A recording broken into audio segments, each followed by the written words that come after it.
biologically, we're not supposed to fuck our dads. So like if that person becomes your dad or your child, so the other way, like we biologically are not interested in fucking our kids. So good. It's so true though. Yeah. Okay, we have to start the like show. Wiping your ass. Yeah.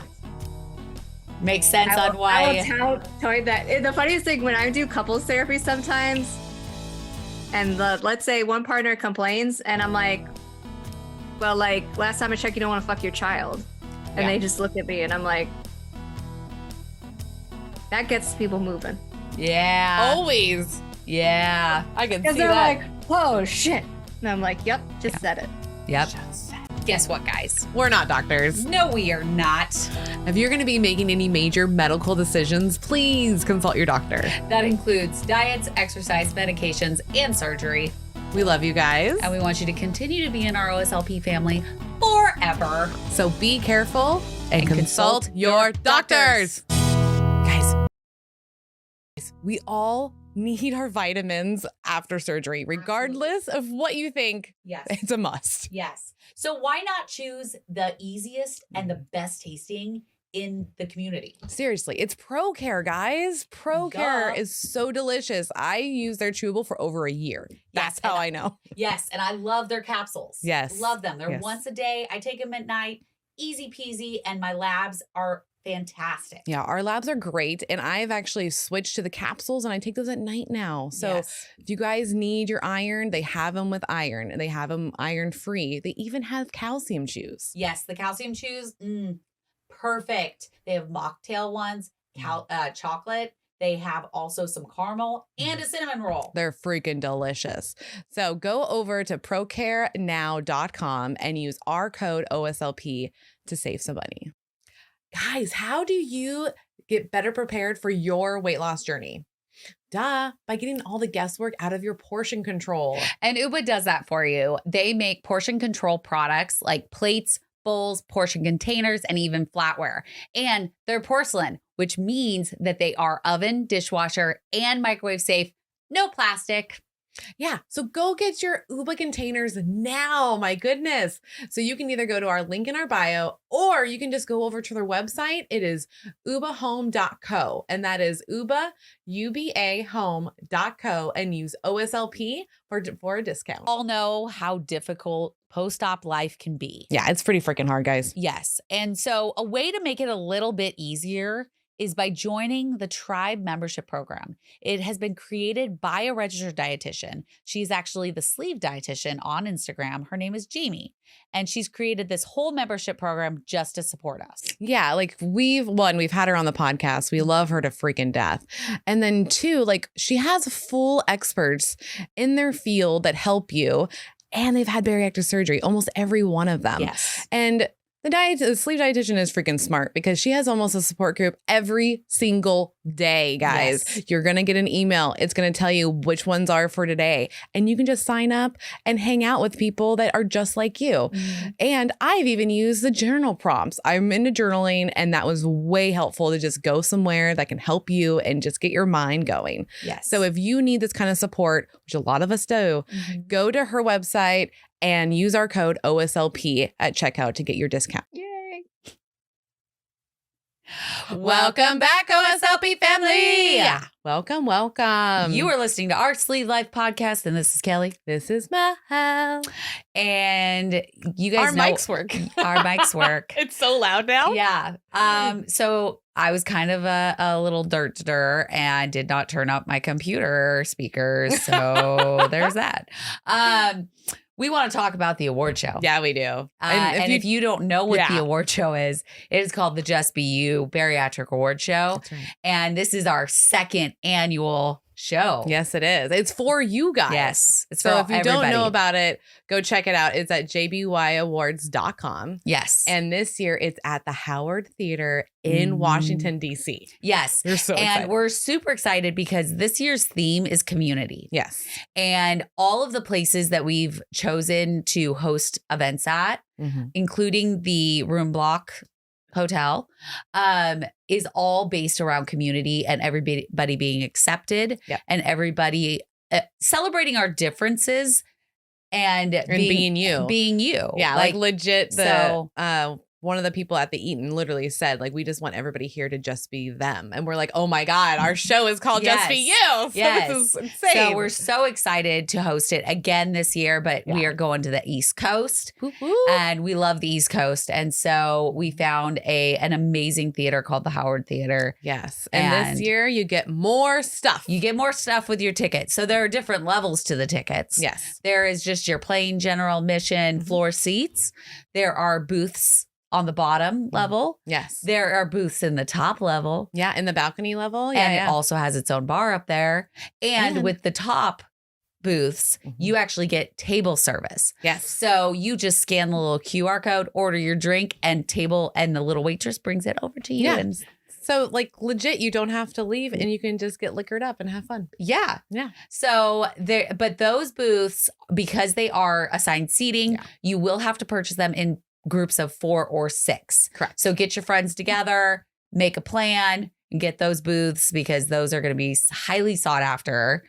Plus, after the show, which, I mean, the show is going to be amazing, but after the show, the wait staff is going to actually come in, pull out all the chairs, and we get to have a dance floor. We get to have a DJ. We get to have a photo booth. We get to walk along the pink carpet as much as we want. And it's going to be catered. So we are going to have really good food. Yes, really good fucking food. Good food. I mean, we love food. Yeah. Like, and come on. We can't just have like a normal party. No. So we are going to not be leaving until 1 a.m. That's right. So we're going to boogie down. Yep. Yes, I really said down. boogie. Okay, cool. And there's that. We're going to eat and drink and just have a good old time. And that's the one thing that we love to do is bringing people together. And then they get to like have fun and really get to know each other. Because we keep hearing all the time is like, oh, I met my berry bestie through blah, blah, blah. And we've heard it already from the JBY. We've heard it sometime from when we go on tours. Yep. So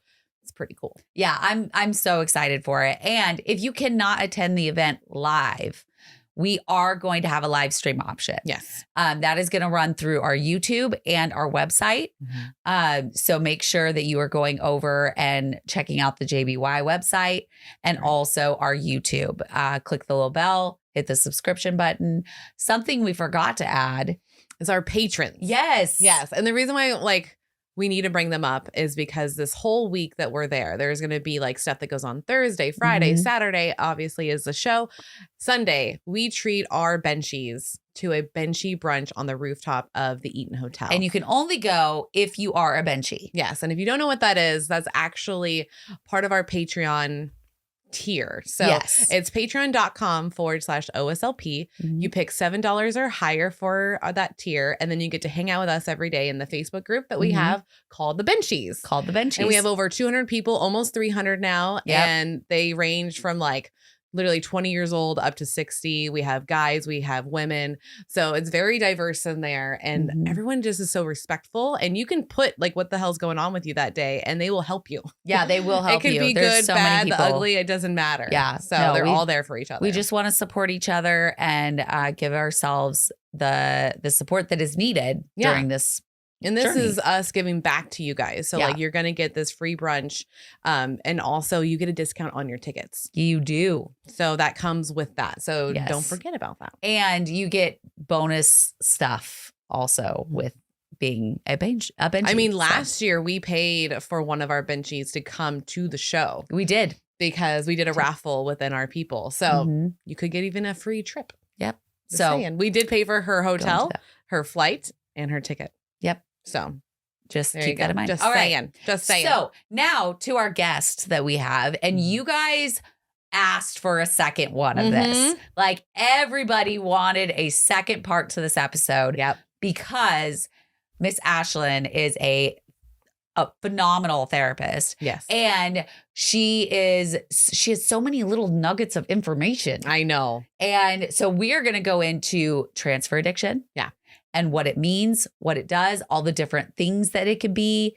We're going to do it all. And even like some oddball ones. Yeah. Yeah. Yeah. So And welcome then back. disordered eating. Yes. Yep. So welcome back on, Ashlyn. We're so excited that you get to Yay, come thank back. you guys so much for having me back. I'm so excited that people were so interested Oh in my what we God. talked about and having more information. And I had a lot of people reach out to me and also tell me similarly, like, I've never heard that or Mhm. people never told me that. So my providers. So I'm so happy to be back talking about a very fascinating Mhm. aspect of post-op life. Yes, because transfer addiction is like a very real thing for us going through the surgery. But when I heard it, I was like, oh, it's like drugs, gambling, and alcohol. That's what I thought. Yeah, the standard ones. But there's more to it. Yeah. Mhm. A lot more to it. So, Yep, and things I didn't even realize could come up after surgery, and then I started seeing themes. We'll get into rage seeking at some point, but it didn't really occur to me that that could be a thing post surgery. Same thing with like spending, which we'll talk about debting because it's different than like I just need to buy a bunch of clothes and I do, or gambling. I've definitely seen some gambling addiction post surgery too. okay. But yeah. Okay. So what's the top couple of ones that you see within your practice? Yeah. So number one, by all means, is alcohol. So Okay. biggest transfer addiction we're going to see is alcohol. And there's many reasons for that.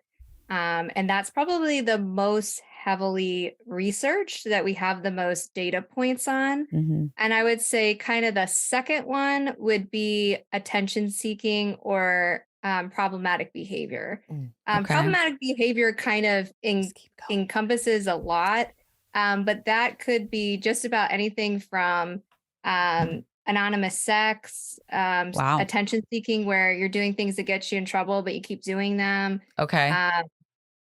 I even have some people that like ghosting, like they get to a certain point and then they'll like ghost people repeatedly. Oh. And so that's kind of a little bit surrounding commitment, but also like the thrill of the chase. But then it's no more. It's like I'm just having a thrill from that. Mm. So kind of those behaviors kind of fall into what we consider like adrenaline seeking. Okay.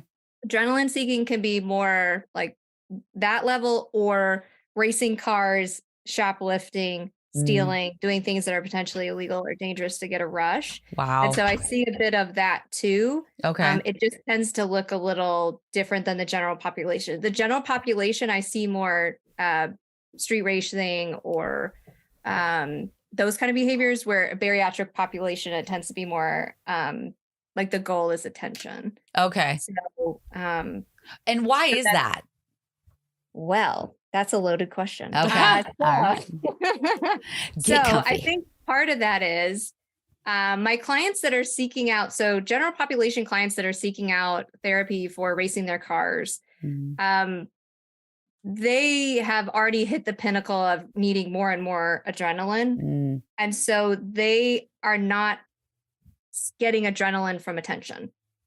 So it's kind of like the question of like why more men are thinking about having kids now. It's because someone asked them.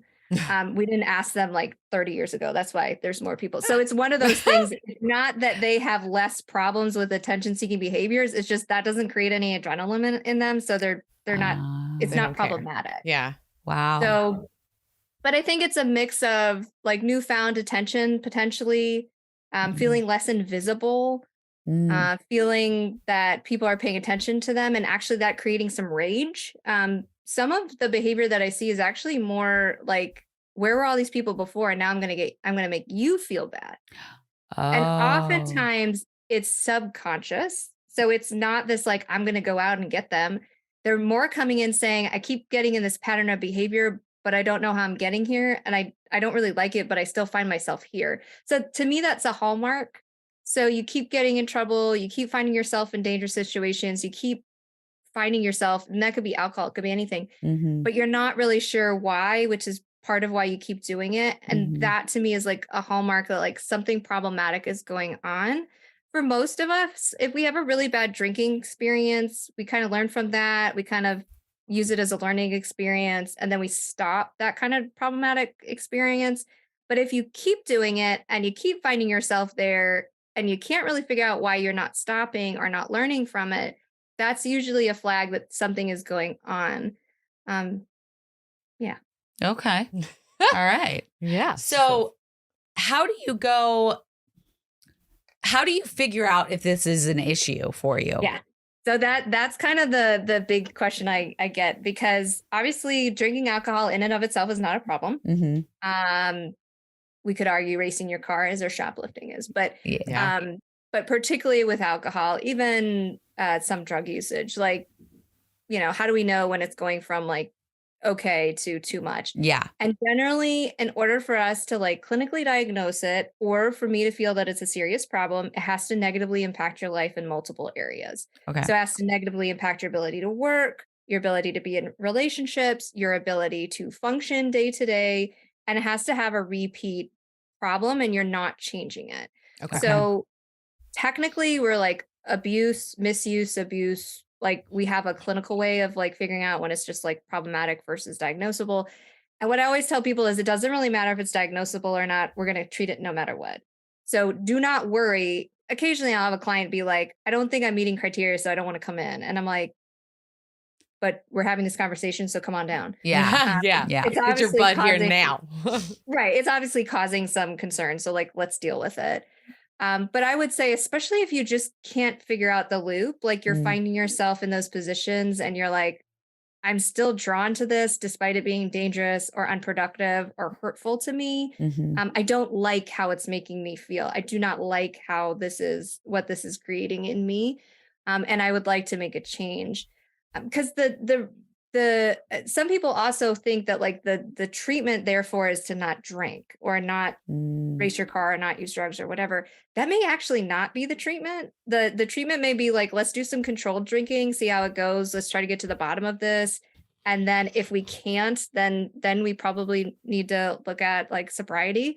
Mm-hmm. But that's not everybody. And often I find actually more in the bariatric community, it's not. So about 1 in 10 of the general population, when they drink alcohol, it impacts their brain differently than the 90% of the rest of the general population. And so their dopamine system gets a little more hijacked. So your dopamine system is what makes you feel good. Mm-hmm. If we hijack that system, it is like that over all else. So if you have a family member, someone you know that can't just have one, they just can't. Mm-hmm. Those tend to be one of those 1 in 10, and their treatment ultimately probably will be sobriety and avoiding alcohol altogether, because their system gets easily hijacked. The easiest way not to get hijacked is for the system not to be exposed.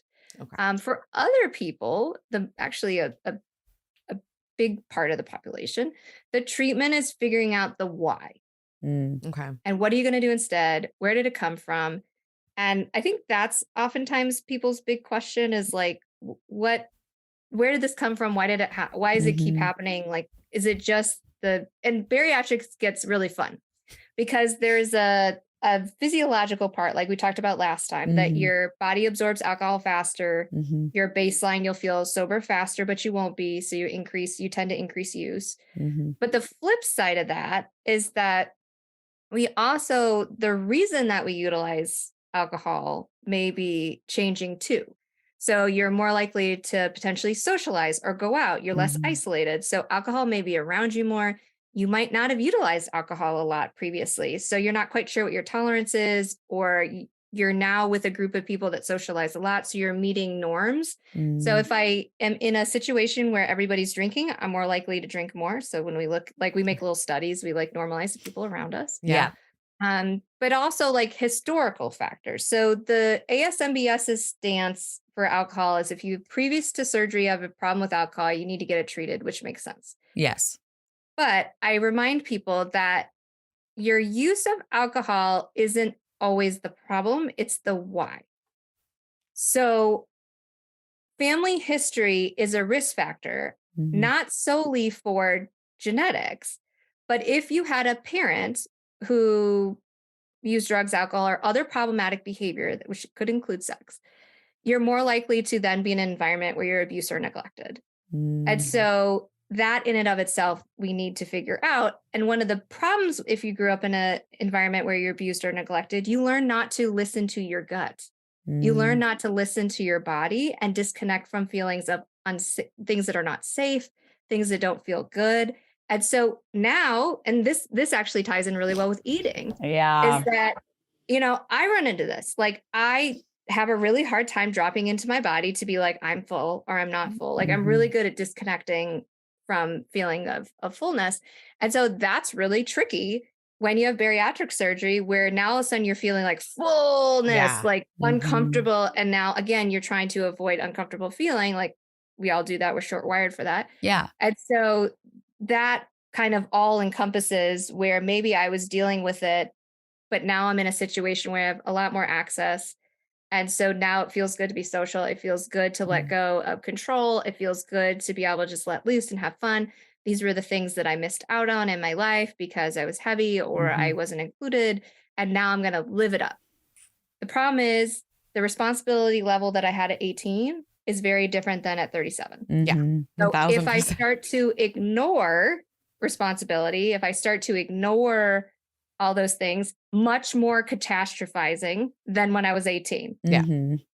And so we see that too, because in general, our population for bariatric surgery is we're definitely young, a lot younger, but generally it's not 18-year-olds who have space to make mistakes. Yes. It's where you don't go to work, therefore you lost your job, therefore your housing, you're like, big things could happen. Wow. And so that's sometimes why we also see the consequence is higher for the bariatric population. Well, yeah, because we're older and we have more responsibilities. So I do want to touch on the fact that you said if you feel neglected or abused during your childhood, you disconnect later. So is that, okay, so my dad was never around. I felt very neglected by that. I thought I had dealt well with that, but I'm kind of starting to think I didn't. So you probably did deal well with it because your options are low. Okay. Right. So what is your option? Not talk about it. Yeah. Avoidance, right? Because it's going to upset people around you. It's going to upset you. Yep. So if I pretend like it never happened, then I'll be fine. And so avoidance is a pretty good, especially when we're kids, because remember as kids, we like don't have the ability to leave. Yeah. So this is true, particularly of abuse. Okay. So it's like, you have to turn that feeling. So that feeling that would come up around Father's Day, that feeling that would come up when it was like Dad's day to come to school, you had to pretend everything was fine and it's good and disconnect from the feeling of sadness in order to survive and function. Yeah. And that was a fabulous coping skill because you didn't really have any other option. It's not like you go in there and be disruptive or refuse to go to school, or maybe you had a parent that was understanding and you could, but in general, we just had to like deal with it. Yeah. And so as adults, pretty good coping skill. We avoid it. We don't think about it. We don't deal with it. And then something comes and kind of hits us in the face. And now I can't not deal with it. So example for bariatrics. Let's say I have an unsupportive or unsecure partner who is now upset that I'm losing weight and going out and having fun. And now they're chasing after me. Where are you? What are you doing? I know you're cheating on me. So a way to deal with that is to shut them out. Drink. Well, I'm going to get in trouble when I get home anyways. Might as well have fun. There you so go. It's fueling the behavior. And it's that connection with, I won't feel in my body that I feel like I'm like my life is falling apart, that my relationship is not working, that I don't have a supportive partner. I will just avoid it because that feels like I'll disconnect from all of those feelings. And alcohol really helps us disconnect. Yeah. So my question is, so if I got really good at disconnecting and I was in the relationship with my ex-husband, I got very good at disconnecting my whole life. I've been very good at it. And so I disconnected from anything and everyone. I didn't even know what I liked. I know. I asked her and So she was like, she's like, name one thing that you like that's like fun about you. And I was like, I don't know. And then I started naming shit and I'm like, what's going on over there? Yeah. So is that like, could that play a part in the neglect from my childhood into now? Because like even now, like I just realized 5 months ago that I was in an abusive relationship for 15 years. Yeah, an emotional. And I had no idea. Mm-hmm. So is that part of like me shutting it down? So if I don't think about it, okay. Yeah, it's also in the normalization of your like environment growing up. Like you might have been around people, and oftentimes it's like parent-child. It's like grandma and mom or grandma and dad that are kind of mean and picky and awful at each other. So it kind of normalizes, oh, well, that's just how people joke. That's just how people play. Like the grandma that walks in and been like, you gain a bunch of weight. Like what's going on with you? Like being really aggressive and like pointing out flaws. A way to disconnect, again, that disconnection is really effective because I can't make grandma go away. No. I just have to sit and be like, yeah, grandma, I gained some weight. What's going on with you? Like, we just have to kind of learn to deal with it. But it also normalizes then if someone else in your life starts to do some of those patterns, it's like, it's kind of, I don't like it. It's kind of like what grandma did. But how I dealt with it before is I ignored it and I disconnected from it. It's kind of like also, Eric and my mom. Yeah. My mom was mean and neglectful. And then my husband was exactly the same. Yeah. That's why he's an ex. Or soon to be ex. This is very enlightening for me. Prepping and measuring your food post-op is a beast all in itself. But Portion Perfection has actually made it super, super simple. They have bowls, plates, and even a lunch bag called the Kit and Carry where you can have all of the system ready to go.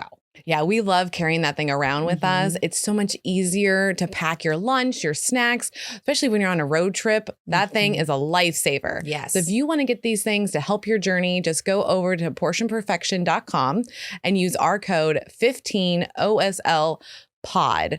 And again, that's 15OSLPOD. And you can also go over to our Amazon storefront to pick out any of those that you would like to use.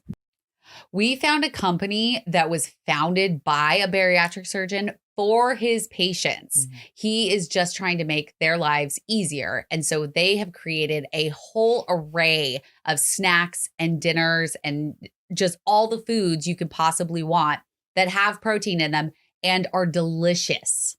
Yeah. And they're so freaking good that we took them on tour with us because we tried them on a live. So you guys can always go back and watch that. And we liked every single bar. We were shocked. We don't want you guys to miss out. So go over to Barilife.com, use OSLP and get your discount.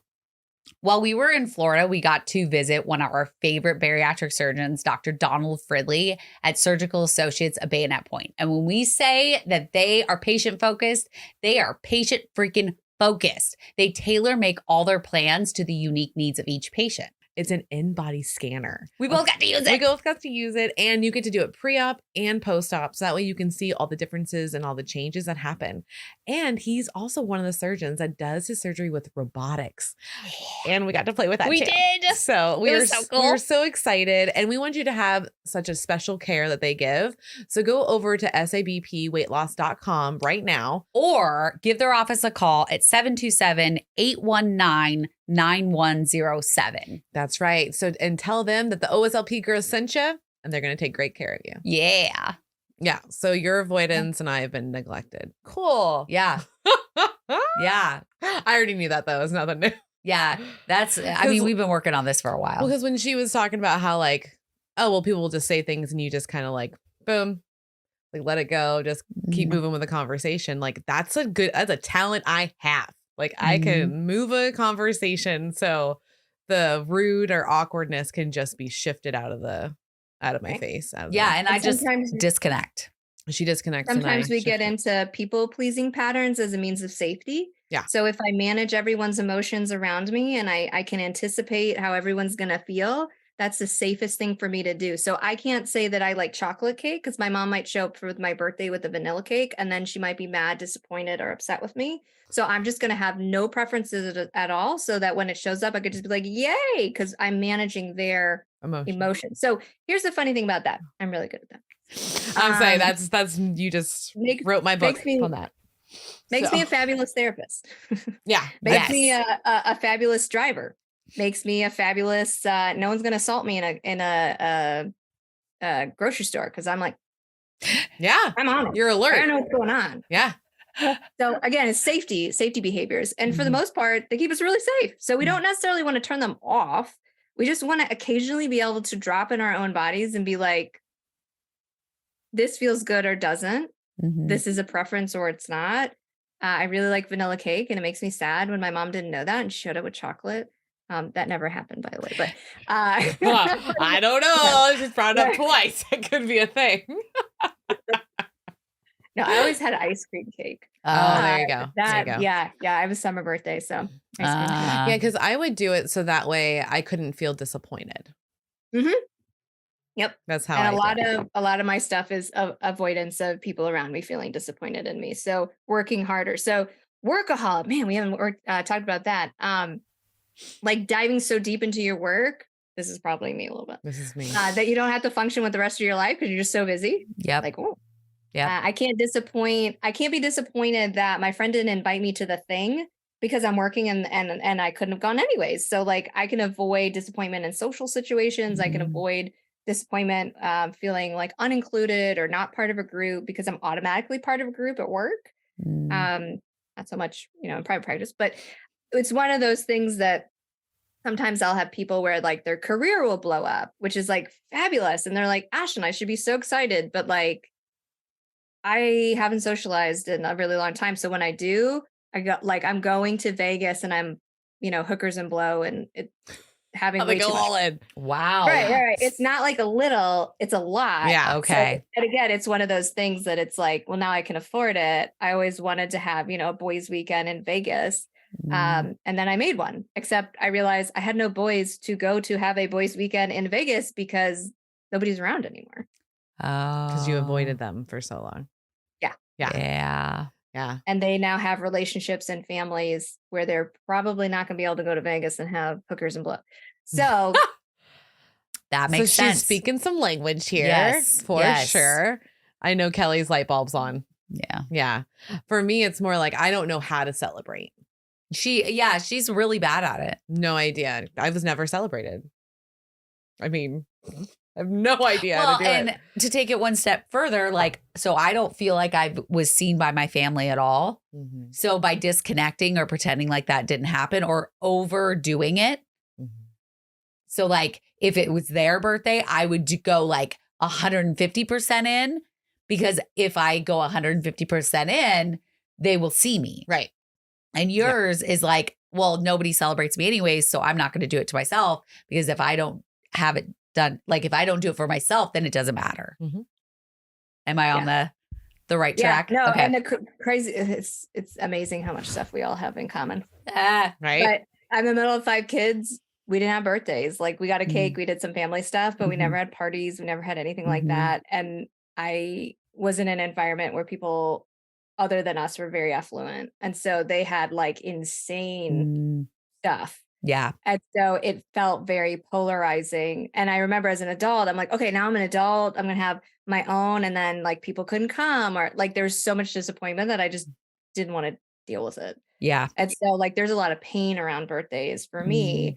And so it's interesting because my husband, his family, like birthdays are incredibly important. They're important that you celebrate them on the day that they like, that's a big thing for them. And so his mother like shows up no matter where she is on my birthday. It's birthday time for Ashylyn.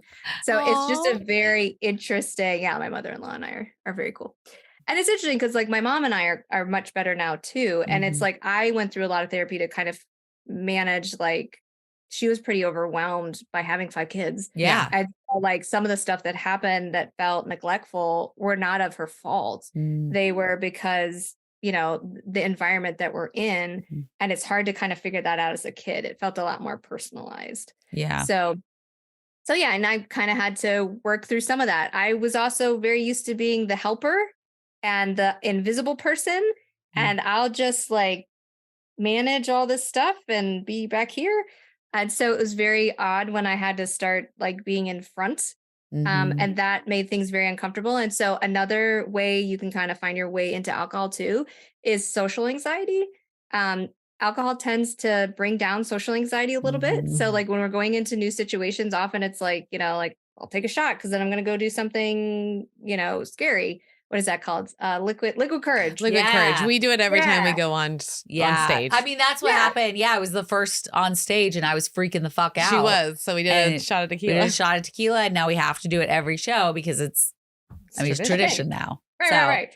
So that may be something that could easily potentially get to like more and more and more. Right. And again, that that issue where our absorption is a little off, and so it's harder for us to know.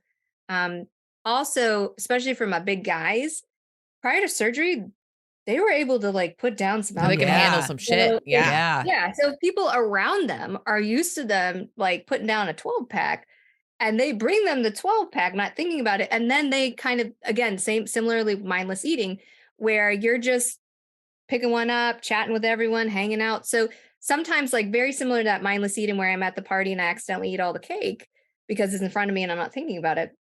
We sometimes have that with alcohol too, where people are expecting the old you to be able to return. And so a lot of times with that too, we try pacing and like waters in between and eating something. So you have to wait the 30 minutes. So you have an excuse for others, or changing what you're drinking. So if everybody's drinking like a lot of whiskey, then maybe you switch out to beers, or you have some like tea or something and then kind of come back. And again, it's not that it's like nothing, you can't have anything. It's just we got to kind of figure out where we are.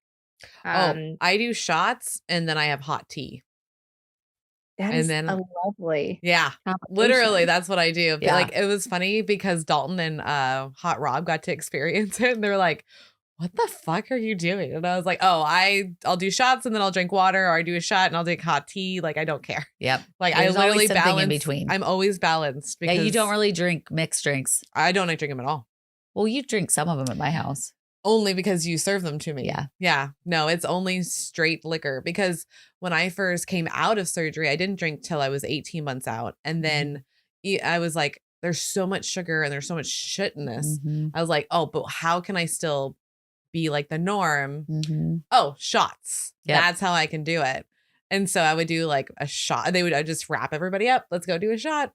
And then they'd be drinking their drink, not even think about what I'm drinking. As long as I got something in my hand, didn't matter. Yeah.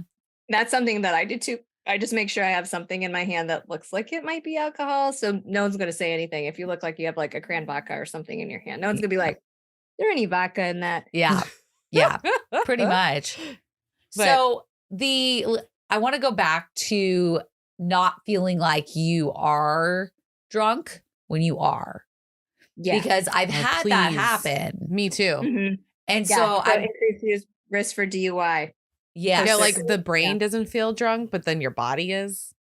Yeah. So what's happening is that your body believes it's returned to baseline. So it believes that it is at a relatively sober space. But if Okay. I took your blood, like if you got a DUI, it would show that your blood alcohol is higher than you feel.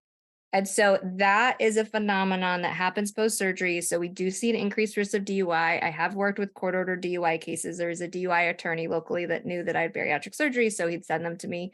And it's almost always that thing where it's like I had one or two, and then I was over the legal limit, usually not by a lot, but they still ended up with the DUI. So which usually pleads down to wet reckless. But regardless, that also increases risk for alcohol poisoning. So you feel you're sober, so you're going to take a couple more shots, and then you feel sober again, so you're going to take a couple more shots. Your blood alcohol is going higher and higher. Also increases risk for alcohol-related liver diseases. So especially chronically drinking and not clearing, that impacts the liver. And if you previously had any kind of issue with your liver, or you know that you previously had issues surrounding alcohol tolerance, that also plays into it. So there are certain people that are just more likely to have alcohol-related liver diseases. And so, you may not know that. And then if you increase your alcohol use, that can impact the liver. Yeah, because 2 Februarys ago, I went to Bend and I just couldn't feel drunk. And then all of a sudden, like I was drunk. You're- Yeah, where I was like a brick. falling over. I had bruises all up my legs. Like we walked everywhere, but I was like, I don't even remember half the night. Like it was wild. I was like, what the fuck? And I will say blacking out is not a normal part of drinking. So if you are someone who blacks out a lot, that is an indication there's something potentially more going on. Again, probably more problematic alcohol behavior versus alcoholism or needing to be sober. But that gives us a sense of how alcohol is impacting your brain. Okay. So we do not want to black out. That's not good for our brains. So what And is happening? Like, because I've heard of people, they call it brownout now. Have you heard of that? Yeah. Yeah. Like where it's like spotty, but not really Oh, blacked I'd out. never heard of that. And then there's like This is a kid thing, right? legit like chunks of time are gone. Yeah. Is blackout. Yeah. Okay. So yeah. So what's going on? What's going on with our receptors so that you know trying of? to think of like the easiest way to explain this is not super scientific. Yeah. So essentially what's happening is your brain has equilibrium without alcohol. Mm-hmm. And so when we add it can change the equilibrium of our brain. And for most of us, we recover because it's able to kind of clear stuff out. But if we repeatedly do that, sometimes it can't. And that's Okay. kind of the easiest way. Okay. Also, this is the same reason or part of the reason why some people will wake up and kind of be shaky and need to drink. And that is a indication again that your equilibrium is now starting to believe that alcohol in your brain is equilibrium. So that's how it should be. And so it's trying to get back to equilibrium by you having drinking in the morning. And I will say this too. Sometimes people will ask me, can I have a problem with alcohol if I don't drink every day? And the answer is yes, you can have a problem. So even some of my clients who choose sobriety as treatment, they're binge drinkers. Like they can't just have one. They do really, really, really well. I see this a lot more too in older women. So they manage the family and they manage being a wife and they manage their job. And then when they get to go to Cabo, woo, they're getting crazy, right? Gone. Yeah. Okay. So then that creates again, so like when does it become a problem? That creates like they're hurting themselves, like falling downstairs. I've had people where their partner gets frustrated with them and like drag them down a street. And it cut up like the entire back of their body. Yeah. It creates problems. Creates relationship problems, physical problems. But yeah, there's a really good, it's free. It's called the AUDIT, AUDIT. It's alcohol use. Don't know what the rest of it stands for, but essentially it gives you a number and essentially 4 or above, you need to like look at your alcohol use. If you're in the 20s and 30s, like that's like a red alarm. And it's going to ask you about like, have you hurt yourself because of drinking in the past 30 days? And that's like accidental injury, not necessarily self-harm. Okay. That's usually a little red flag for me. People around you are concerned about your alcohol use. And obviously we always got to use cultural norms. So like if you are in a religious community that like alcohol, you're not allowed to have it all. Yeah, everyone's going to be concerned about your alcohol use because that's not the norm of the group. But beyond that, are other people telling you like, hey, you got really drunk last night and you did some stuff that doesn't seem like you. And I don't know, like what's going on. So like be aware of those things. Again, it doesn't mean that you got to stop drinking, but we need to start kind of like looking at the why, like, is it feeling really good and you're trying to escape something? Are you trying to, same thing for like really, really chronic marijuana use. Are you like marijuana in of itself could give two shits about, but the why, like, are you avoiding life? Are you avoiding pain? Are you avoiding responsibility? Are you just needing to like zone out for a little while? Like you can still do those that you can still have a break. You can still zone out. We just might not utilize marijuana or alcohol or cocaine or whatever we're using. Or like I've had clients that are like, I only feel fun when I'm on cocaine. I'm like, all right, let's talk about that. That's a thing. There is a physical sensation with the use of cocaine that MDMA or ecstasy or Molly similarly. And like, yeah, there's literally something going on in your brain. So we have these little receptors and they send information and we pick up the information and we send it back and forth. So antidepressants create a fence around it. So we get the information back and forth. Cocaine goes, blah, and then it singes. And so now I'm trying to send so that's the come down the next day. Now I'm trying to send information and it's gone. So it's interesting. That's why people get mad when they get on antidepressants and it doesn't feel like it's working. It's because if I went blah, that's cocaine. Like we can't do that. We have to go really slowly and create the fence. Okay. So yeah. And that's why people can be douchebags the next day when they're coming down. Yes. Because literally it's gone. Yep. Gone. Particularly MDMA, meth, and good to know. meth in particular, we can see on we see on MRIs how bad that is. And the problem too with some chronic any of those usage is that it takes longer and longer for your brain to recover. So usually this guy, he'll come back. But sometimes in long-term meth usage, it can take a really long time. So coming off of meth is really challenging because people don't have feelings. They don't feel good. They don't feel bad. They feel nothing. And if Oh, I'm wow. searching for feeling something, that's why I use the drug to begin with, then having no feelings is almost unbearable, which is why it can be really challenging to come off some of the stimulants. So what Wow. about Fuck. like pain meds? Oh, pain meds. Those are fun. So pain meds, opioid receptors. So we all have opioid receptors in our brains. And so what pain meds do is it puts a shield on them. So here's the interesting thing about pain meds. You're still having the pain. You just can't feel it.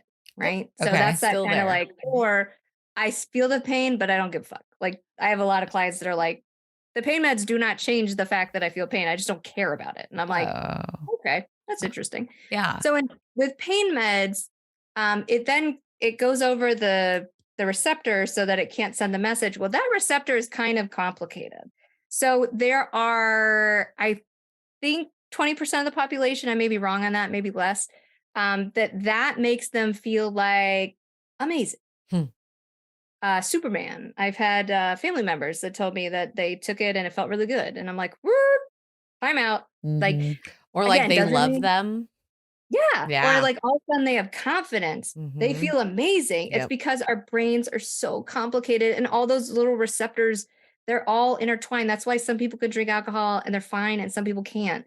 Their little receptors just go bonkers. And it's the same thing with opioids. It's just a different receptor. And so if you are someone that you notice when you take them, it doesn't mean that you can't take them necessarily. So I don't want you to go have surgery and say like, I can't have anything. Yeah. We just need to take it under supervision. We need to make sure people around us, our surgeon, our family, someone who's close to me knows what's going on. We're going to terminate that usage when we no longer use it. We're going to physically get rid of it. We're going to take it to the pharmacy. We're going to take it. Florida, we have these little DEA boxes you can throw meds in. We're not going to have access to it because sometimes what happens is it gets put away. You don't think about it. And then you have a really crappy day where you don't have any other great coping options and you're rummaging for the bath ball because you're like, I'll try to take a bath. And then you see it and you're like, oh, that could make me feel better. So usually those are utilized when we don't have any alternative that feels just as useful or accessible. So part of treatment is moving all of the other stuff up, but also understanding that nothing's going to feel like cocaine and ecstasy. Like our brain cannot do that. Like it's not supposed to. So our expectation for how good we're going to feel does have to come down a little bit because I want to be able to have a consistent back forth, not a blah. Yeah. So yeah. And that's tough because if you open that, that's why sometimes when we talk about like, don't do drugs, kids. I wish we talked more about the like, yeah, it's going to feel good, but here's why you probably still shouldn't open the box. Because if you don't tell people that it's going to feel good, when it feels good, and then the police doesn't pop out of the closet, which is what I was expecting, right? The police is going to pop out of the closet and be like, you're underage drinking. Well, that didn't happen. Everything went fine. Yeah. You know, Life still happened. Like, what else are they lying about, right? Yeah. So we have to be honest with kids. And we won't even get into that. We have to be honest with ourselves that, you know, you're probably not going to feel the same physical sensation with certain drugs or with sex to some degree as we will just in our general lives. But that chasing part is sometimes part of the addiction. So, or problematic behavior. So like my client I was talking about before, he was kind of addicted to ghosting, which I was just like, what? Originally when they came in, I was like, what do you mean you're addicted to ghosting? But when they explained it to me, I'm like, oh, that makes sense. It's the chase. So it's finding, hooking, getting, and then like, okay, you're no fun. Ghosting. Because the commitment seems too scary. Because the fear is that person won't find them sexually attractive because they've lost a bunch of weight. So they don't actually do the meeting part because then that person could show disappointment in them. Like, oh, you're not what I expected or you're not what I want. So they cut it off at that point to make sure that never happens. But that also means you never get the actual connection with the person. You Yeah. don't actually get to be in a relationship, and you're reinforcing that you're undesirable. Oh, Wow. I That totally saw it in my brain. Like the whole interaction thing. And then like, oh, I don't have to actually connect with anybody Mhm. because I'm going to keep them over here. Yep. Yeah. Yeah. At arm's reach. Yeah. But they give that little what is it called? Gambling machine, slot machine. They give you the little slot machine. Yep. Yep. When All the lights and all the music and like the little games and yeah. Speaking of gambling addiction, I think I said this last time, but number one way to become addicted to gambling is the first time you gamble, you win big.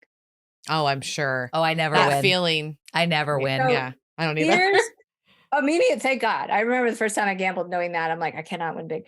So your brain believes normally, unless we have narcissistic tendencies, our brain believes that the house is always going to win. There's nothing particularly special about me. I know how gambling works. I know how casinos work. I'm not going to win.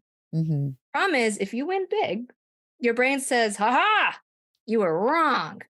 You were wrong. You are special. You do win, especially repeat winners. And so gambling addiction is kind of fascinating because I tend to see like two different kinds. People that are addicted more to the casino in and of itself, and then gambling. Okay. So the casino in and of itself often also connects with being somebody. So they're really good comping your room, comping dinners, everyone at the table being like, what's going on? He's so, oh my gosh, look at women, men, whatever. They're around and they want to know what you're doing. You feel special and important. And you may not feel that way in your normal life. Right. So again, that's like I walk in the casino and everyone knows my name and I feel really important. Even when I lose, it doesn't even matter. It's like, and then my dinner's comped and everyone knows me and nobody knows what my real life looks like. They just know me in here. And so that's actually more of the addictive behavior versus more of the online gambling or like risk, the addiction to like taking risk. That tends to be a little different. That tends to be more seated in like not feeling good enough or that's not even the right word there, but feeling not important. I have to, so like that you don't in your normal life get to do what you want when you want to, and you're smart and you know how to, like, I'm thinking more of people who play like very high odds blackjack, or not high odds, high payout blackjack, where it's like, that's really exciting to be able to take that level of risk because nobody trusts them with that kind of level of risk anywhere else. And so that kind of like, I can make these really important big decisions and it's amazing. And sometimes I win a bunch of money, but the problem is sometimes you don't. And, then you're, warning signs for gambling addiction or problematic gambling behavior, spending money that you don't have or that's earmarked for things that you need to live. So mortgages, electricity, like money you should be using on food. Longer than you planned for like an hour or two, you find yourself there 6 hours. Instead of going to sleep, you just stay. Being really enticed. So you just find yourself in the casino. Like you're going to the grocery store and you just find yourself in the casino. That can be true of alcoholism too. Your brain will start to like find ways to subconsciously get you closer to the addiction. So it'll have you go a weird way to the grocery store because you passed the liquor store or it knows you passed the casino. And one of the big things with casinos now is like there was a time where part of treatment was just like getting away from the casino. The problem is now we have access to it like on our phones. Children have access to it on roadblocks. Like roadblocks is gambling. But anyway, another thing I will not get into. But like, so we start them young. So we want to make sure that, again, problematic behavior. So is it okay to gamble every once in a while? Sure. Yeah. But are you making a limit, sticking to it? Are you utilizing money that I always think of like when I was in Vegas to see Adele, like I had some money earmarked, like I'm going to be in Vegas, I'm going to spend some money. But my feeling was if I go home with $0, that's okay because this is my entertainment money. Yeah. Yes. I have no intention of paying my mortgage. I have had clients come in and be like, I had some money and I knew I could double it and then I could pay my mortgage. And I'm like, woo, wooga, wooga, like Yeah. reflecting back, like again, feeling that you're more special or Mm. you have a special ability to make money where other people don't. Again, some of that problematic behavior. So that's kind of gambling. You guys Okay. want to get into to rage? I have one quick question Okay. though. Yeah. Okay. So I was thinking about this. When do you mostly see this behavior happen in post-op? Oh, like Because what time frame? Yeah, because I've got this theory and you can tell me if it's correct or not. But I think that once the honeymoon stage is over, you've hit your goal weight, people aren't as like complimentive of you. That's not the right word. You're getting the same They attention. don't compliment you as much because they're used to seeing you at this weight now. So it's not like when it was originally like you would go out and be like, oh my God, Kelly, you look so amazing. How much weight have you lost? So it's just become normal. Is that part of like that addiction to have eyes on you? Can that play a part in that? Sure. Okay. Yeah.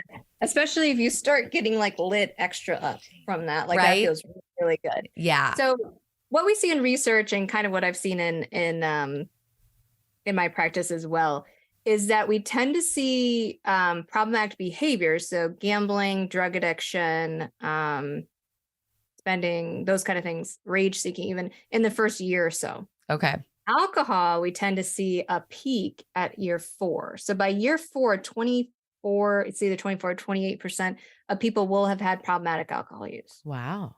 It is, and it's Wow. weird because the further we go out, it kind of, it peaks and then it goes down, but it's not in the beginning, which Makes sense. originally we thought, well, clearly it'd be in the beginning because that's when people are socializing more, or that's Mhm.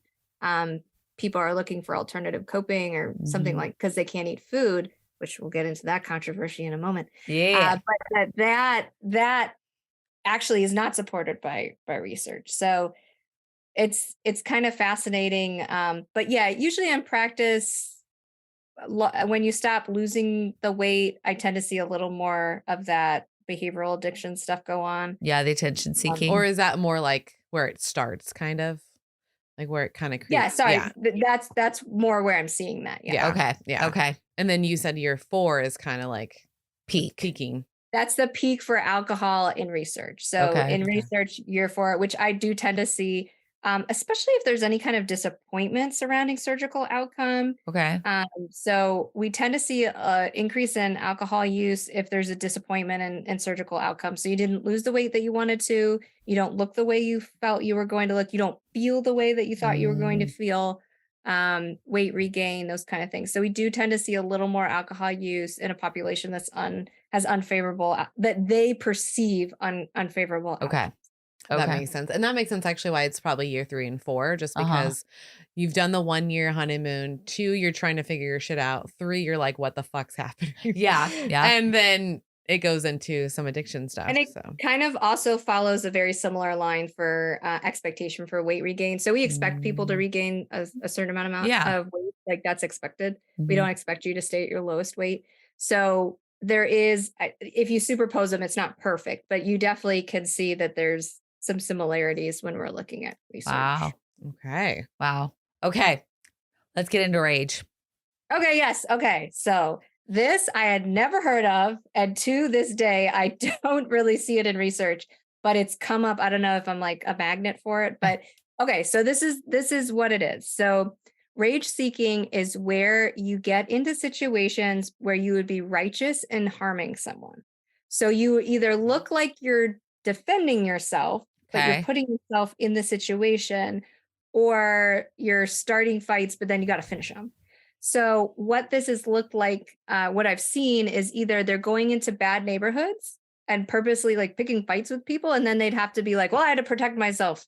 I was in this bad man came, and then I had to hit him and he hit me. And it could also be people experiencing homelessness or other vulnerable populations, people that likely will not call 911. Or it can look like bar fights. Someone looks at you the wrong way and you're like, ooh, that's my opportunity. So what's happening with rage seeking? So rage seeking is a form of adrenaline seeking. So it's that feeling of like feeling that high feeling for being able to go and to do something. But the other interesting thing is all the clients that I have this have very similar backgrounds, and this might be anecdotal, but it makes sense to me. In their childhood, they were beaten by their fathers. And they've all been men. I haven't personally seen rage-seeking women. I know it can happen because it's out there, and I've seen it non-bariatrically, but different. Okay. More post-mom rage, which is a little different. But in this case, their size is what they deemed as why subconsciously their fathers stopped beating them. They got too big. And so they could protect themselves with size. And so as they went out in the world, people responded to their size by not screwing with them. Yep. And as they start to lose the weight, again, because this isn't conscious, they're not like, oh, when I start to lose the weight, I will feel less safe. So I better do something about that. They subconsciously then feel like they need to prove that they are strong, that no one will screw with them, that that this won't happen to them. Interestingly enough, I've also seen this. The only other population I've seen this in is first responders, which is another group that I work with. And I've seen that a little bit. They retire and then they no longer feel that they are protected, or they need to prove that they're still, able to protect themselves. But there's also a strong connection in first responders of trauma, like historical childhood trauma. Generally don't sign up to make a very little money and put your life in danger if you didn't have some experiences as a kid surrounding fairness. So there's some of that. Good to But know. so that's rage seeking. So if you are someone who's had that history, it is something to simply be aware of. Okay. That you can find other ways. So how I work with those clients is we find other ways for them to feel safe or strong, and that we work on identifying when that behavior is coming up, either things that trigger it. So like a fight with the wife, and the wife makes some kind of comment that you misinterpret as you're not strong, you're not doing what you need to do, you're not a man. And so your brain is like, well, I'm going to go feel like a man. So again, you kind of know like, okay, well, that would trigger. And with all of this stuff, everything in general, I was just talking about this last night. You do not fail, you learn. So it's a learning experience. So most of the time there's a lot of shame, obviously, with rage seeking, because you're doing stuff you're not supposed to do. And so it's like, I failed. I'm a horrible person. What does this mean about me? And it's like, okay, so I can't change the fact that it happened. We can move on, acceptance on that. But what can I learn from it so it doesn't happen again? Like, what do we now know is a trigger? Okay, that fight with your wife where she like cut down your manlyhood. Like, if that happens again, be very aware not to go to the bar and start a bar fight. And that seems silly, but it's like sometimes we have to help consciously put those pieces together, because it didn't make sense to him why he would go and start another fight. He's already in trouble with his wife, and now he's going to be in trouble with the law. Like, she's really not going to be happy about it. He's like, why would I even do that? And I was like, well, you felt like you needed to show yourself that you are strong and a man. And it's interesting because you'll see that kind of parallel with some of the other addictions too. Wow. What about road rage? Would that go in the same as the rage seeking? It could. Usually, some of road rage is a fascinating thing, because part of road rage is inflexible thinking. Similar to like PTSD, similar to some of the other anxiety, actually. Inflexible thinking, right? So I know that guy cut me off because he wants to fuck with me. Yep. Right? So I am not letting in the idea that he may be having a medical emergency, maybe he's not paying attention. The likelihood he doesn't know me and he's not doing that to like screw with me, though occasionally, like someone will do that to screw with you. Yeah. But not taking it like, now I'm going to do something. A personal attack. Yeah. Right. Okay. Most of the time, someone does something like that. My response is, I'm going to give that guy a little room, because I'd rather him be in front of me than behind me to do something crazy. But if you're flipping that and it's like, I'm going to teach him a lesson, the likelihood you'd actually teach him a lesson is low. But again, inflexible thinking, my belief is that I will be able to change his behavior somehow. Yeah. So I don't tend to see that connected bariatric. And most of the time when people have road rage, they had it before. And it also sometimes is a little safer, right? So if I'm like, I actually, there was a tugboat in the left lane when I was driving on the highway today, and I somehow my Siri picked it up and texted my friend. And I said, what the fuck is this tugboat doing in the left lane? And my friend is like, I don't know. What is it? And I was like, what are you talking about? She's like, the tugboat. I'm like, how do you know that? She's like, you just texted it to me. And I was like, oh, That's so funny. it felt safe to me. I wouldn't roll my window down and be like, yo, tugboat, what are you doing in the left lane? But it's safe for me to be angry at this stupid tugboat that's in the left lane. So again, sometimes road rage just feels kind of safe if it's more verbal. But if you're starting to like behaviorally act it out and it's problematic, come and see us. Usually that has a level of like feeling of non-control. Like the rest of my life doesn't feel very controlled. And now I'm going to teach. My boss is a jerk to me and doesn't let me do anything. And now, you know, and now this asshole here is going to cut me. Like usually has to do with something along like a lot of things, control or feeling belittled are unimportant in other aspects of your life. All right. Well, that makes sense about the rage. Yeah. Did we talk about shopping? Yeah. Shopping. Okay. Because I feel like that's a lot in our community because we have to shop because we lose weight. And then we don't know like what's the line. Yeah. Yes. Very challenging, this one. So we call this debiting addiction now. Okay. So instead of shopping's cool as long as you got the money for it. So as ridiculous as that sounds, it's the truth. So again, it has to negatively impact your life. If you have millions of dollars to spend on clothing and you spend millions of dollars, doesn't negatively impact your life. Not a deal. Can't really diagnose that. Yeah. But if you are someone who, again, kind of similar to the gambling, because it's kind of a similar pathway, spending money that I should be spending on other things, finding myself in the store when I don't need to be there, having shame or reluctant feeling to return things if they don't fit, we don't really need them, if I've over purchased and I don't really want to take it back because I'm afraid what they'll think of me. It's deeper than just the buying. Now, sometimes people get real connected with that feeling, getting a good deal. Mm-hmm. Yeah. And I always tell the story like I had my Torrid Bucks, hot bucks, and I drove all the way there and you know I didn't even my size, they didn't have my size anymore. But it was like, I got like, it's so expensive. And then I got the bucks. So I got to go buy something with like, so that's kind of a non-addictive, but like the same idea, but you can see how that gets kind of hardwired. Yeah. So again, where you would want to seek treatment is if you are doing it to the point where you don't have enough money for other obligations. Other people around you are stating concern. You're not going out with us because you say you don't have any money, but you used to, and it just seems like maybe you're shopping a lot. What I've seen a little bit too, which is kind of fascinating to me, is where people feel like they need to be up with certain brands. And so they're spending money they don't have because they want to be up with the brand where really they have no business having $800 belt. So if it has to do with how you believe people will perceive you, or it, I had a client once that was like, got real connected with that feeling of like, you are the people who are around you. Oh, okay. Yeah. And she wanted to like level up. Right. And so she just started hanging out with people who had more money. She's like, okay, that's how I'll level up. Well, they all wore fancy shoes and fancy purses and fancy belts. And so she didn't really have the means to be doing that, but she would make it happen. And found herself in $10,000 of credit card debt within a few months, which is very easy to do.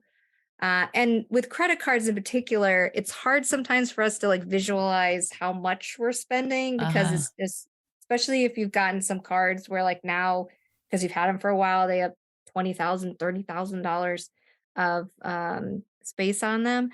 So again, if you living outside of your means, you're not returning stuff, you are now starting to hoard things you do not need. You're putting yourself in debt or jeopardy of losing your home, your children. So just kind of like keep an eye on that. It's tough though, because it's like we do need like several new wardrobes during this process. Yes. Yeah. So I always recommend people shop secondhand. You can even shop high-end secondhand. We have a place here that all they sell is Lily Pulitzer. It's an entire resale shop. Like if you want to go high, like go for it.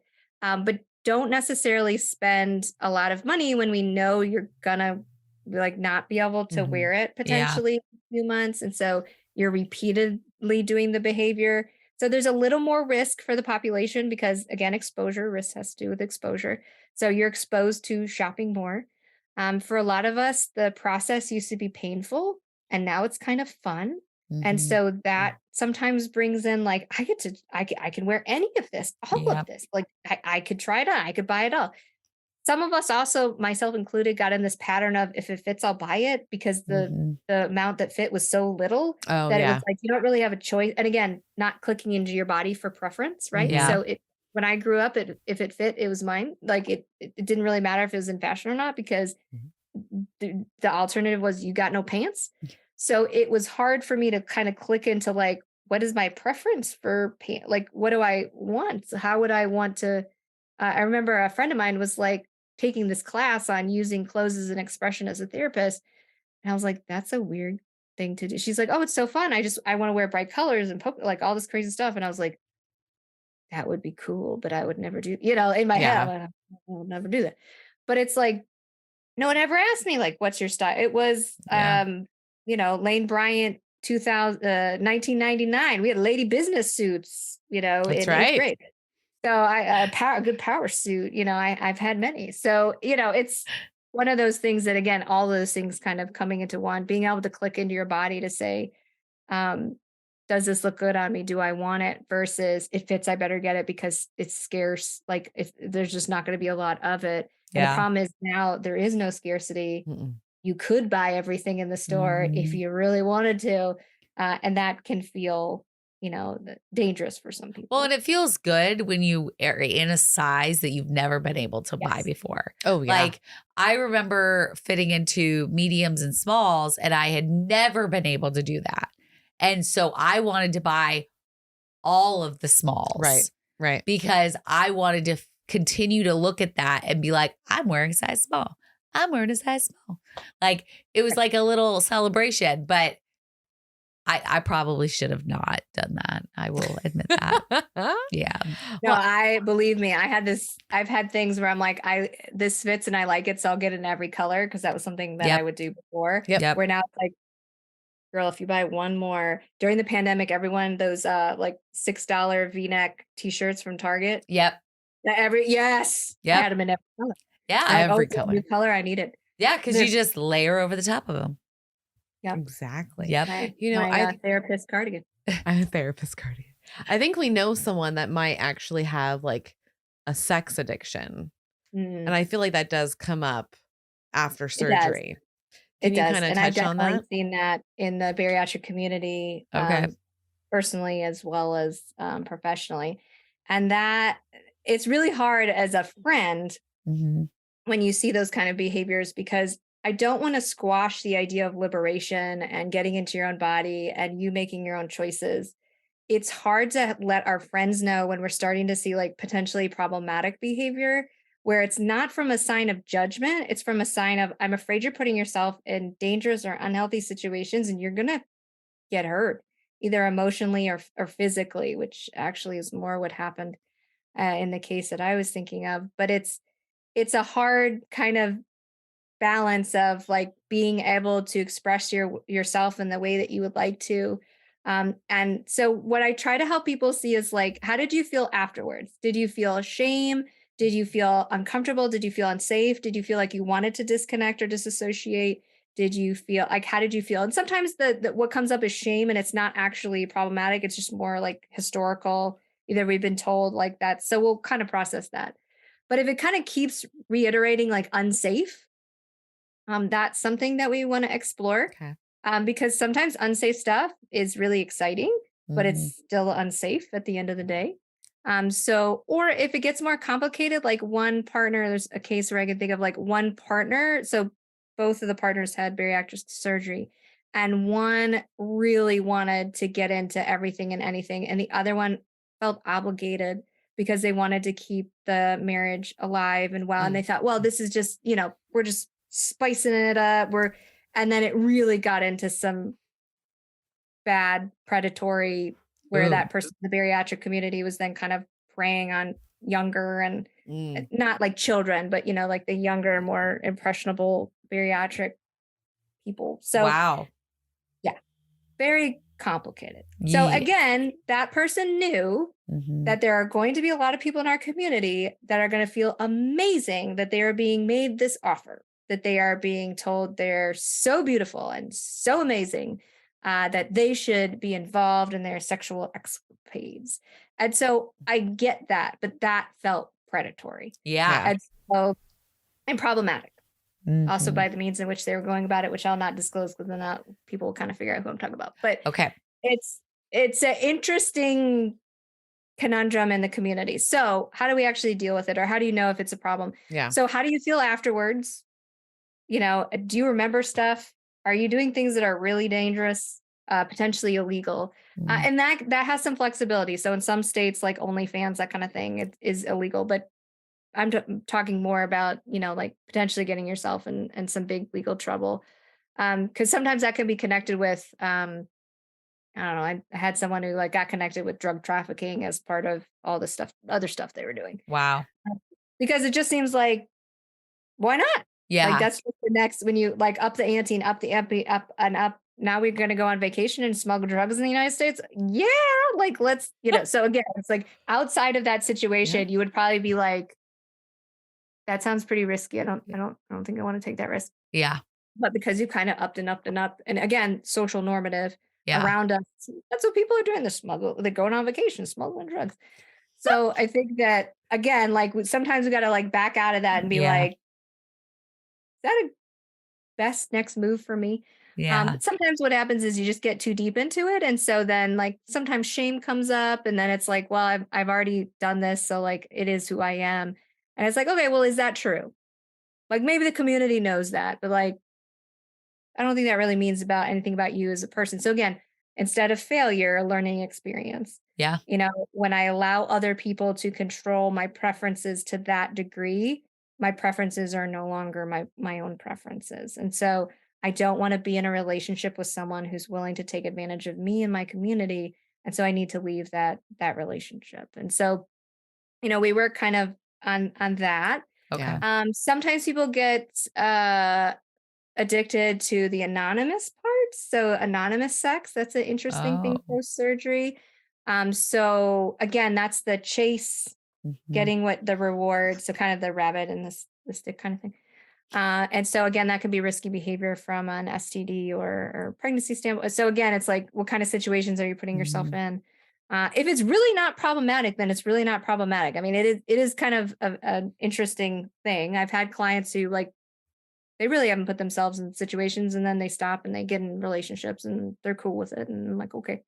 All right. But I think it's when you're creating that negative part, or it's negatively impacting your job. Like you are taking risks on the job. Like you are on the job in uniform, doing whatever you're doing. And now you're going to put your job at risk. You're going to put your coworkers at risk. You're going to put the business at risk. You're going to put your livelihood at risk. Like red flag, problematic behavior. Okay.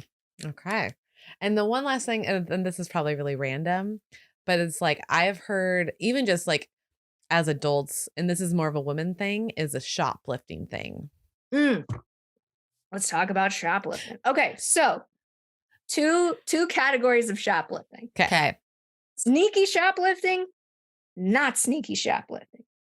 Oh. Sneaky shoplifting is more about not getting caught. Okay. So when I worked at Old Navy, when I was in college, the way that we dealt with people when they shoplift, we very nicely went up to them and say, would you like something to go with that red blouse? Because you saw them put the red blouse in the purse. And then they would quickly like dump the I don't know what you're talking about, dump the thing and leave. Because in that case, it is about not getting caught. Okay. Getting what I want.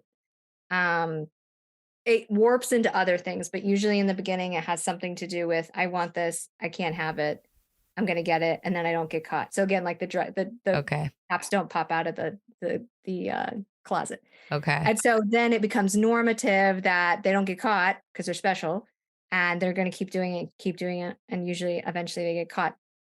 Not sneaky. The people that just like run in and grab stuff and run away. That usually has more to do with, I feel there's an injustice and I'm going to equalize the injustice. Okay, because I was at Target a couple days ago and there was literally a guy that had a basket full of stuff. And I could hear the lady go, "Sir, you didn't pay for that. Sir, you need to come back that you didn't pay for that." And he just walked right out the door. And they can't go after them anymore. Correct. Except for they can use the video as evidence, obviously. Right. But it was very interesting because like no backward glance, no nothing, just straight out.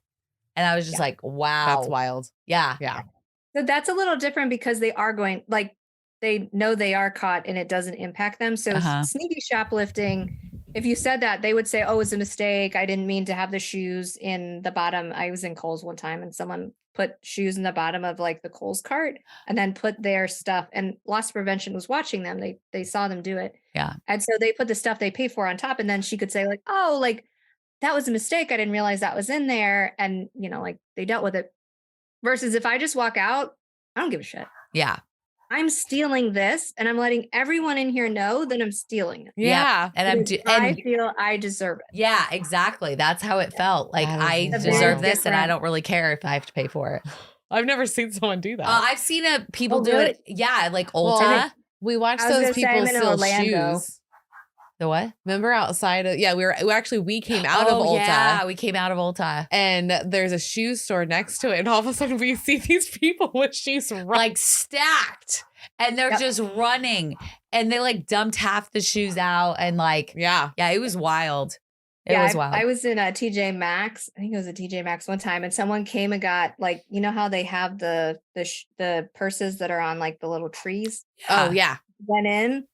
And he was just running with like all the designer bags. And I was just standing there and I was like, why are all the designer bags right in front of the door? Like, you know, oh my God. Like oh my God. He knew what he was doing. So very different again. So sometimes the adrenaline seeking can also be the non-sneaky ones. Okay. You can't catch me. I'm better than, you know, I'm going to win. I'm going to be better. Sometimes too, there's another one that's called boosting, and that's where you steal things to return it. Okay. And then get money or cash back. Boosting has another connotation as well, but I've worked with clients who have boosted. Usually that starts as more of a means to like support. It's not, it doesn't really fit in the other two. It's not necessarily adrenaline seeking, though sometimes it is. But sometimes it starts out as a means to support and then it like turns into something else. I've definitely been behind people returning stuff that like, I know they're boosting and they know they're like the store knows they're boosting, but they're still following their rules. Yeah. It's weird. Yeah. It's an interesting one. Oh, we got to talk about food addiction. Oh, I feel like on food addiction. I feel like we should save food addiction for a whole nother one. Yeah. Have it all by itself. Okay. We can do that. I feel like there's enough that goes along with food addiction. Yeah, we could do a whole thing on just food addiction. Yeah, because we hit all like the big guys and then all the little guys. Yeah. Yeah. Okay. Let's do part 3, food addiction. Yes. Okay. I'm on it. All right. My goodness. That was quite the episode. We've learned lots of things today. My brain feels like it's taken all of it in. Like a little sponge. Yeah, pretty much. So thank you, Ashlyn, for blowing our minds a second time. Yes, and we are very much looking forward to the 3rd food addiction with Ashlyn. Yeah, because I learned a lot. Like you're just made my mind blow a lot during some certain ones just because like I've experienced it. I dealt with it. So it's like, oh, this makes way more sense. Yeah, it really does. To know that like, hey, just ask for help. There is avenues to go out there and get help. We're going to have all of Ashlyn's stuff in the description below for help. Is there anything you want to plug before we go? I would just say if you're someone in the community, try to find a therapist that is aware of bariatrics or is a bariatric therapist because you're more likely to get labeled further more along. Like they're less likely to understand kind of the nuances of all this. Like I told the story the first time where like the first time I saw a bariatric or I saw a therapist who's not a bariatric therapist, they were like, you're going to become an alcoholic and leave your husband. So make sure you are seeing someone who is well aware of bariatrics, either had surgery themselves or worked in it. So they're up to date on research and they understand kind of, you know, bariatric stuff. I will plug my training. If you are a therapist, a licensed therapist. You can be a psychologist, clinical social worker, LPC, LMHC, LMFT, any fully licensed mental health professional, and you are looking to be able to do pre-surgical evaluations or post-op care. I do have a training. It's Learn Bariatric Psychological Assessments.com. It is a training that includes templates, education series, everything you need to go from knowing nothing to being able to complete those bariatric assessments, as well as business planning, among other things. And I am an open book. If you guys have questions, find me on social media. I'm more than happy to answer questions. Just know that if you need therapy, I can only work with you if you're in the state of Florida. I can do coaching outside of the state of Florida. I know I've had so many people reach out to me and someone from Canada. I'm like, oh, I'd love to work with you. Right. I can work with coaching, which is a little different. That's more problem solving, behavioral change versus getting deep down into trauma. So unfortunately, if we need to get deep down into trauma, got to be in the state of Florida. You can always reach out. I have all the people that I refer within the United States who have been trained, who know what they're doing. You can always reach out to me for referrals, but just know that you got to be in the state of Florida for therapy or in the other places for coaching, but there's some limitations in that. So, and thank you guys as always for having me. I love being on here. It was so much fun. It's a mind-blowing experience every time. Yeah. I love it. Yeah. Well, thank you again, Ashlyn. Everybody go check her out on Instagram. Yes. Don't forget to see all of us on YouTube. Remember Our Sleep Life podcast, click the bell and hit subscribe because you're going to get access to these and JBY stuff as they come out. Yes. So make sure that you're going over also to jbyawards.com. Mm-hmm. And if you did listen to Ashlyn's first episode, you need to go back and find it and listen to it. So just keep that in mind. Yeah. All right. We love you guys. We will see you next time. Why am I messing this up? Hold on. We got to redo. What are you doing today? Let's redo it. Okay. We love you guys and we will see you next time. Bye.